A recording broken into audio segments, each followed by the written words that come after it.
নমস্কার বন্ধুরা, আশা করি আপনারা সবাই ভালো আছেন। আজকে বানাবো মটরের কচুরি। তার জন্য দেখুন মটর নিয়েছি, আদা কুচি, ধনেপাতা, কাঁচা লঙ্কা আর জিরে গুঁড়ো, একটু হলুদ, কাশ্মীরি লাল লঙ্কা গুঁড়ো আর নুন। তার সাথে লাগছে ময়দা, কালো জিরে, একটু সামান্য জোয়ান, খুব বেশি না, একটু দেব। জোয়ানটা দিলে খুব ভালো টেস্ট হয়। দেখুন তার সাথে লাগছে একটু রিফাইন তেল আর লাগছে একটু গরম মশলা। দেখুন দেখুন মিক্সি জারে আমি দিয়ে পরে বেটে নেব।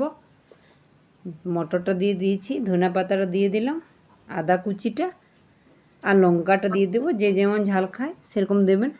আমি ওই 2 থেকে 3টা লঙ্কা দিয়েছি। ভালো করে এটাকে বেটে নেব, একদম মিহি পেস্ট। দেখুন এরপরে আমি একটা ফ্রাই প্যান নিয়েছি, তার মধ্যে সাদা তেল দিলাম। সাদা তেল দেওয়ার পরে আমি একটু কালো জিরে আর একটু জোয়ান দেব।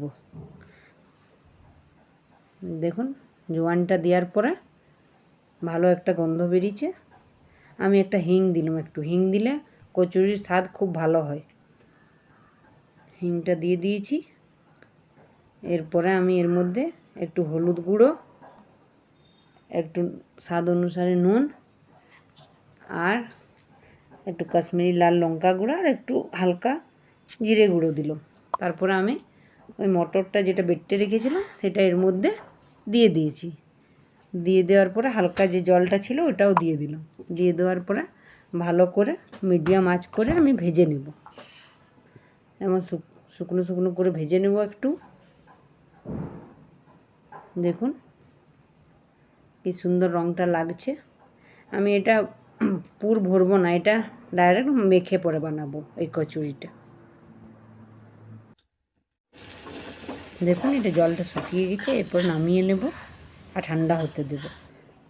তারপরে আমি দেখুন 1 বাটি ময়দা নিয়েছি। ময়দাটা নেওয়ার পরে এর মধ্যে 2 চামচের মতন সাদা তেল দিলাম।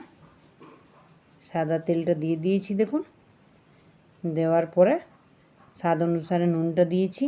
নুন ওইটাতে একটু দিয়েছিলাম। সাদা তেলটা নুনটা দিয়ে ভালো করে মিক্স করে নেব। মিক্স করার পরে যে মটরটা ভেজে রেখেছিলাম সেটা এর মধ্যে দিয়ে ভালো করে মেখে নেব। এটা কোনো রকম জল ব্যবহার করব না, পুরোটা দিনে একটু রেখেছি, মেখে দেখে নিই, তারপরে পুরোটা দেব। দেখুন আর একটু দিতে হবে। দেখুন মাখাটা হয়ে গেছে। এরপরে 8 ঘন্টা ঢাকা দিয়ে রেখে দেব। 8 ঘন্টা রেস্টে রেখে দিয়েছিলাম। যতটা রেস্টে রাখবেন তত ভালো হয় কচুরিটা।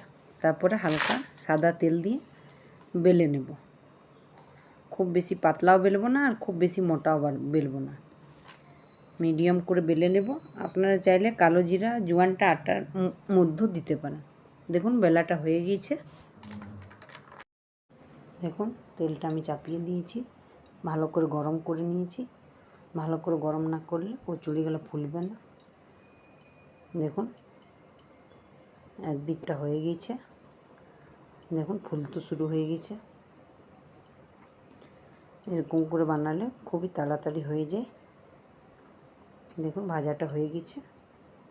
এরপর আমি তুলে নেব। এই কচুরিগুলো আলুর দমের সাথে খেতে খুব ভালো লাগে বা খুব সহজে বানানো যায়। এরপরে আমি কচুরিগুলো তুলে নেব। এরকম করে আমি সব কচুরিগুলো ভেজে নেব।